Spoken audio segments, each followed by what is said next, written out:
Hello दोस्तों। जय Hind. Study point BRP channel में आपका स्वागत है दोस्तों जैसे कि आप जानते हैं कि आज 12 नवंबर है और सीएसएल का जो एग्ज़ाम है वो स्टार्ट हो चुका है, ठीक ना। तो आज ये पहला दिन था, ठीक ना दोस्तों। तो जो शिफ्ट वन में जो शिफ्ट आज वन का हुआ उसके आधार पर जो मोस्ट इम्पॉर्टेंट जो क्वेश्चन है, ठीक ना, उस शिफ्ट वन का एनालिसिस, ठीक ना दोस्तों, उसको देखने वाले हैं। तो दोस्तों अगर आप नए हैं तो हमारे channel study point BRP channel को सब्सक्राइब कर लीजिए और बगल में जो बेल आइकन उसको प्रेस कर लीजिए ताकि वीडियो की नोटिफिकेशन सबसे पहले आप तक पहुंचे, ठीक ना दोस्तों। तो आइए दोस्तों क्वेश्चनों को देखते हैं। ये बहुत मोस्ट इंपॉर्टेंट क्वेश्चन है, ठीक ना। उसकी दृष्टि से जो लोग आज पेपर दे के आए उससे आप पूछेगा तो बताएंगे कि इसी प्रकार के क्वेश्चन आए थे, मतलब यही क्वेश्चन आए थे, ठीक ना दोस्तों। तो आइए देखते हैं दोस्तों क्वेश्चन कैसे आए थे। तो क्वेश्चन दिया है कि 42वें संविधान संशोधन 1976 के बाद शिक्षा को अब किस सूची में रखा गया है, ठीक ना दोस्तों।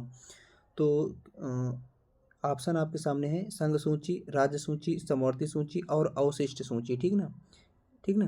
तो आप लोगों को इस देखिए कौन सा 42वें संविधान 1976 के बाद शिक्षा को अब किस सूची में रखा गया दोस्तों। तो ये दोस्तों रखा गया है किसमें, समवर्ती सूची में। कब रखा गया ये, जब ये 42वें संविधान संशोधन 1976 में, ठीक ना। तो आइए थोड़ा देखते हैं कि ये 42वें संविधान संशोधन जो 1976 के बाद शिक्षा को समवर्ती सूची में रखा गया था, ठीक ना। इस संशोधन ने शिक्षा को राज्य सूची से हटाकर समवर्ती सूची में स्थानांतरित कर दिया, जिससे केंद्र और राज्य इस पर दोनों सरकारों को शिक्षा से संबंधित मामलों का कानून बनाने का अधिकार है। आइए जितनी सूचियाँ लिखी दोस्तों, क्योंकि आज मान लीजिए कि ऐसे सूचियाँ आ रही हैं तो आप सभी सूचियों को पूरी तरह से उसको पढ़ लीजिए, ठीक ना दोस्तों। तो ये इसमें वाली तो देखिए क्या है, उसके अंतर्गत संघ सूची आती है, ठीक ना। तो संघ सूची के बारे में थोड़ा पढ़ते हैं कि संघ सूची जो है को संदर्भित करती है। जो सूची भारतीय संविधान की 7वीं अनुसूची में 3 अनुसूचियाँ दी गई हैं: एक संघ सूची, एक राज्य और एक समवर्ती सूची, ठीक ना। में से एक जो केंद्र और राज्य सरकारों के बीच शक्तियों का विभाजन करती है, ठीक ना। इस सूची में विषय शामिल हैं, ये इस पर केवल किसका अधिकार बनाने का, वो केंद्र का है, ठीक ना दोस्तों। इसमें जिन पर क्या है, संसद कानून बनाने का विशेष अधिकार है। और वर्तमान में इसमें कितने विषय हैं दोस्तों, 100 विषय है, ठीक है। मूल जब ये बना था तब कितनी थी, वो 97 विषय थे, ठीक ना दोस्तों। यानी 3 बढ़ा दिए गए हैं। और देखिए दोस्तों लिखा राज्य सूची। तो राज्य सूची क्या है दोस्तों कि भारतीय संविधान की भी 7वीं अनुसूची में है, ठीक ना दोस्तों, जो उन विषयों का वर्णन करती है जिन पर राज्य कानून बना सकता है, ठीक ना। केवल राज्य उसमें कानून बना सकता है। शुरुआत में इसमें कितने विषय थे दोस्तों, 66 विषय थे शामिल थे, लेकिन अब इसमें सार्वजनिक व्यवस्था, पुलिस और कृषि सहित 61 विषय शामिल, यानी 5 विषय कम कर दिए गए हैं इसमें से, ठीक है। और ये कानून केवल राज्य के क्षेत्र में ही लागू होता है, ठीक। और जैसे पुलिस है, ये जितने भी है तो ये क्या है, राज्य सूची के अंतर्गत आते हैं, ठीक ना दोस्तों। और देखिए दोस्तों समवर्ती सूची के बारे में देखिए थोड़ा कि समवर्ती सूची भारतीय संविधान की 7वीं अनुसूची की एक सूची है जो केंद्रीय संसद और राज्य विधानमंडल दोनों कानून बना सकते हैं, यानी जिसमें राज्य और क्या है, राज्य और केंद्र दोनों कानून बना सकते हैं। वो कौन से अनुसूची कहलाती है, वो समवर्ती सूची है, ठीक ना। और एक चीज़ और देखिए दोस्तों कि जब केंद्र और राज्य में, जब केंद्र और राज्य में कोई भी कानून को लेकर क्या होती है, टकराव होता है, तो उस समय जो संघ सूची है, ठीक ना, यानी जो क्या है, जो केंद्र वाले कानून, जो केंद्र द्वारा कानून बनाया गया उसका मान्य होता है, ठीक ना। इसमें केंद्र का अधिकार ज़्यादा होता है। जब यानी राज्य और केंद्र समवर्ती सूची में जब केंद्र और राज्य के बीच का टकराव होता है तो केवल केंद्र वाले कानून ही मान्य होते हैं, ठीक ना। इसमें 52 विषय शामिल है और इसमें शिक्षा, वन, परिवार नियोजन, विवाह, तलाक जैसे महत्वपूर्ण क्षेत्रफल इस अवधारणा को ऑस्ट्रेलिया संविधान से लिया गया था। हाँ एक चीज़ और देखिए, इसको किससे लिया गया था, ऑस्ट्रेलिया संविधान से दोस्तों। आप लोग इसमें ये भी याद रखना कि शिक्षा जो है ये सब वन किस पे शामिल है, समवर्ती सूची में। कभी कभी आ जाता है कि निम्न में से कौन सा जो है असमवर्ती सूची में शामिल है, तो ऑप्शन आ जाते हैं वन, है ना, पुलिस आ गया, वन आ गया, ठीक ना। ऐसे आ जाएंगे तो फिर थोड़ा दिक्कत हो, आप लोग इसको ज़रूर से ज़रूर पढ़ लीजिएगा, ठीक ना दोस्तों। तो इसका हम रिवीजन भी हो जाएगा आपका एक बार, तो आप लोग इसको जरूर से देख लें। अब अवशिष्ट सूची क्या होती है दोस्तों, ऑप्शन के तरफ देखिए। तो इससे था अवशिष्ट सूची कौन है, जो भारतीय संविधान की संघ सूची यानी राज्य सूची, समवर्ती सूची में उल्लिखित न किए गए विषयों पर कानून बनाने का शिकायत शक्तियाँ हैं, वो क्या कहलाते हैं, अवशिष्ट सूची के अंतर्गत आती है। संघ सूची के अनुच्छेद 248 और प्रविष्टि 97 के अनुसार ये शक्तियाँ विशेष रूप से भारत की संसद में निहित है। ठीक, अगला प्रश्न देखते हैं दोस्तों। अगला प्रश्न कैसा था कि संतोष ट्रॉफी 2023 का फाइनल मैच कहाँ आयोजित किया गया था। देखिए दोस्तों, ये एक ऐसा मैच था जो भारत में ना होकर, भारत को मैच तो था लेकिन भारत का अंदर इनर मैच है, लेकिन ये कहाँ खेला गया था, ये विदेश में खेला गया था। कहाँ पर, वो कहाँ पर, सऊदी अरब में। कहाँ पर, सऊदी अरब के रियाद में। ये क्या राजधानी है उसकी, ठीक ना, रियाद में। ठीक, तो इसका जो सही उत्तर होगा दोस्तों वो होगा ऑप्शन नंबर बी करेक्ट होगा, सऊदी अरब के रियाद में। ठीक ना।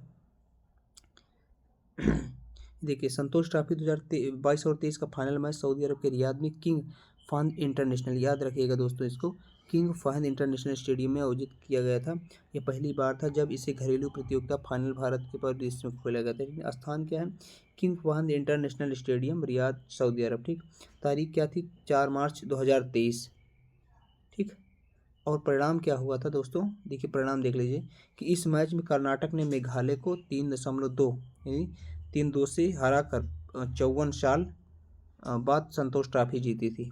ठीक, अच्छा एक चीज़ और देखिए दोस्तों कि अभी हमने इसको पढ़ा, हम वर्तमान में पढ़ लेते, क्वेश्चन ऐसा भी आ सकता है, क्योंकि ऐसा आया तो ऐसा भी हो सकता है कि वर्तमान में क्या है कि वर्तमान में संतोष ट्रॉफी, तो वर्तमान में संतोष ट्रॉफी ने 2024 और 25 संस्करण पश्चिम बंगाल ने जीता था। ठीक ना दोस्तों, पश्चिम बंगाल ने फाइनल मैच में केरल को 1-0 से हराकर यह रिकॉर्ड 33वां खिताब जीता है। यह मैच 31 दिसंबर 2024 को हैदराबाद में हुआ था, जिसमें रोबी हंसादा ने अतिरिक्त समय में निर्णायक गोल किया था। ठीक ना, विजेता कौन थे, पश्चिम बंगाल है, उप विजेता केरल है। स्कोर 1-0 से। अब मैच की तारीख थी 1 दिसंबर 2024, क्योंकि देखिए 24 और 25 से केवल एक ही बार होता है। और देखिए स्थान क्या है, जीएमसी बाल योगी स्टेडियम, स्थान कहाँ पर खेलेगा, जीएमसी बाल योगी स्टेडियम हैदराबाद में। ठीक है दोस्तों, मुख्य खिलाड़ी कौन से, रोबा हंसादा ने अतिरिक्त समय में विजयी गोल दिया था। और अगला प्रश्न दोस्तों रहा आपके सामने ये कि चिराव बांस की छाड़ियाँ का उपयोग करके की जाने वाला बांस नृत्य किस राज्य का लोक नृत्य है दोस्तों। तो दोस्तों ये जो नृत्य है ये है मिजोरम का। कहाँ का है दोस्तों, मिजोरम का। मिजोरम में इसे बांस नृत्य के नाम से भी जाना जाता है दोस्तों। इसका जो ऑप्शन होगा वो होगा बी इज करेक्ट आंसर। ठीक ना, पहला ऑप्शन था नागालैंड, दूसरा सी। और देखिए यहाँ पर देख रहे ये बांस तो आप रहने दीजिए, तो नागालैंड में कौन, मोत्से और आगुर सिलकुला और सदल को, ये जो नागालैंड के है। ठीक ना, मिजोरम को चिराव है, छीमलाम है, खोलनाम, ये लोक नृत्य है। आप लोग इसको याद कर लेंगे, शायद पर ये भी प्रश्न आ सकता है। अब जैसे चिराव आए तो मोत्से भी आ सकता है। ठीक ना, बिहू आसम का क्या है, बिहू, बागरुम्बा, भोरताल, ये कहाँ के हैं, आसम के। आप मेनली आप इसको जरूर याद रखें बिहू को। ठीक ना, मणिपुर के मूंग चलोम, थांगता, ये थांगता कभी कभी आ जाता है। ठीक ना दोस्तों, तो आप लोग इसको जरूर से जरूर याद रखिएगा। ठीक ना, अगला प्रश्न दोस्तों रहा आपके सामने कि निम्नलिखित में से global fire military strength index 2025 में मूल्यांकन किए जाने वाला प्रमुख कारक कौन से हैं। तो आप देखिए ऑप्शन आपके सामने है दोस्तों कि केवल सैनिक संख्या, केवल रक्षा बजट, तकनीकी भौगोलिक कारण सहित अनेक पहलू, ये केवल हथियार।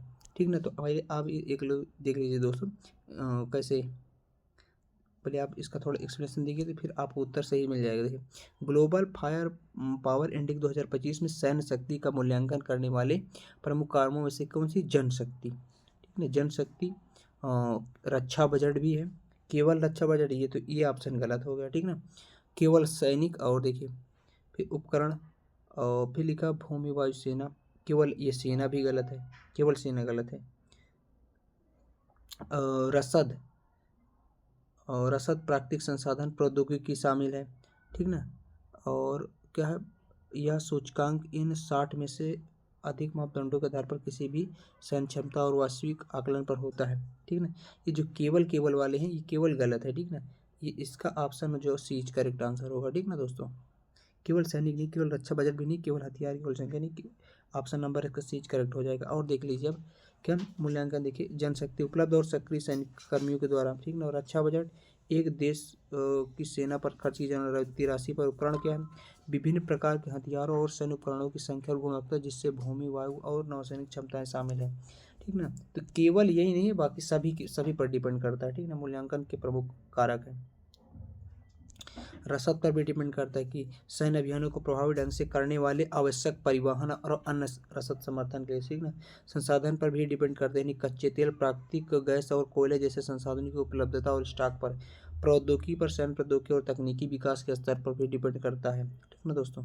और भौगोलिक और रणनीति, ठीक ना। अभी कहा था भौगोलिक पर, तो भौगोलिक स्थिति और रणनीतिक पहुंच की सीमाओं पर भी डिपेंड करता है। विनिर्माण और उद्योग यानी युद्ध की स्थिति, वस्तुओं और सेवाओं के उत्पादन की क्षमता पर भी ये डिपेंड करता है, ठीक ना दोस्तों।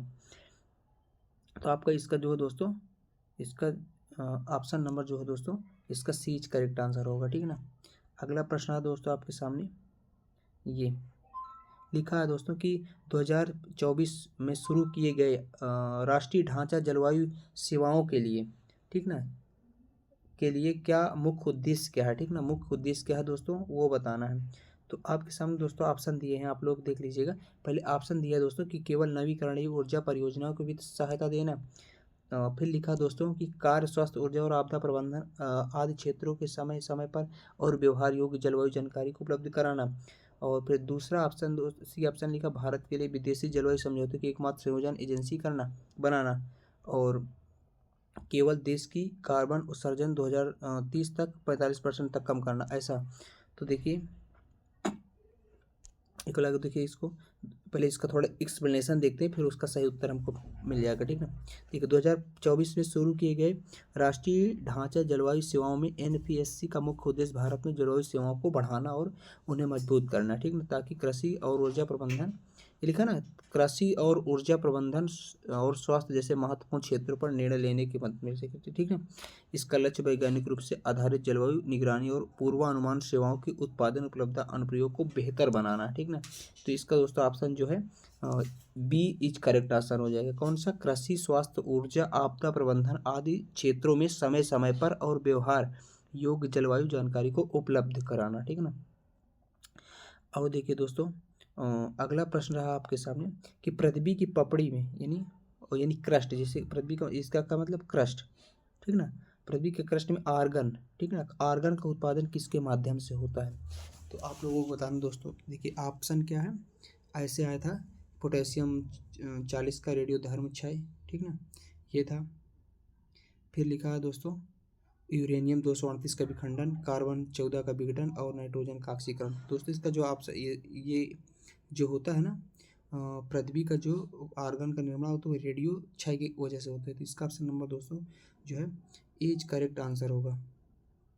आइए देख लेते हैं दोस्तों, यहाँ पर लिखा पृथ्वी का जो कार्बन का मुख्य उत्पादन मुख्य रूप से पोटेशियम, ठीक ना, ये लिखा ना, पोटेशियम 40 के रेडियोधर्म क्षय के माध्यम से होता है, जो धीरे धीरे वायुमंडल में रिश्ता है। यह एक रेडियोधर्मी समस्थानिक यानी आइसोटोप है जो पोटेशियम युक्त चट्टानों में पाया जाता है। इसका क्षय होकर आर्गन का निर्माण होता है, ठीक। प्रक्रिया क्या है दोस्तों, आप लोग देख लीजिएगा कि पृथ्वी की जो पपड़ी में क्या होता है, मौजूद पोटेशियम 40 जो है धीरे धीरे क्षय होकर आर्गन 40 और अन्य कणों में बदल जाता है। उत्सर्जन कैसे, तो इस प्रक्रिया के कारण बनने वाली जो आर्गन गैस धीरे धीरे चट्टानों से रिस कर पृथ्वी के वायुमंडल में जमा हो जाती है। फिर इसके बाद परिणाम क्या होता है उसका, तो इसका परिणाम होता है कि इसी कारण वायुमंडल में पाए जाने वाला अधिकांश आर्गन जो लगभग 54% रेडियोजोनिक आर्गन 40 जो पृथ्वी की पपड़ी पर पोटेशियम 40 के क्षय होने से उत्पन्न होता है, ठीक ना दोस्तों। तो दोस्तों इस प्रकार क्वेश्चन थे, तो आप लोग इस प्रकार क्वेश्चन आते हैं, ठीक ना, इस प्रकार क्वेश्चन आए हुए हैं, तो आप लोग ऐसे क्वेश्चन ज़रूर से ज़रूर प्रैक्टिस कर लें, ठीक ना दोस्तों। तो ये पूरी तरह से कैसे, ये दोस्तों एडिक्यूटी बेस पर, ठीक ना, क्वेश्चन, ये पूरे एडिक्यूटी बेस पर क्वेश्चन थे, ठीक ना, जैसे कि आप लोग थंबनेल में देखा भी होगा, ठीक ना दोस्तों। अगर वीडियो पसंद आई हो तो कमेंट कर सकते हैं, ठीक ना दोस्तों। अगर नए हैं तो चैनल को सब्सक्राइब कर लीजिए और बेल आइकन प्रेस कर लीजिए ताकि वीडियो की नोटिफिकेशन सबसे पहले आप तक पहुंचे, ठीक ना दोस्तों। चलते हैं दोस्तों, मिलते हैं फिर नेक्स्ट वीडियो में, तब तक के लिए दोस्तों जय हिंद।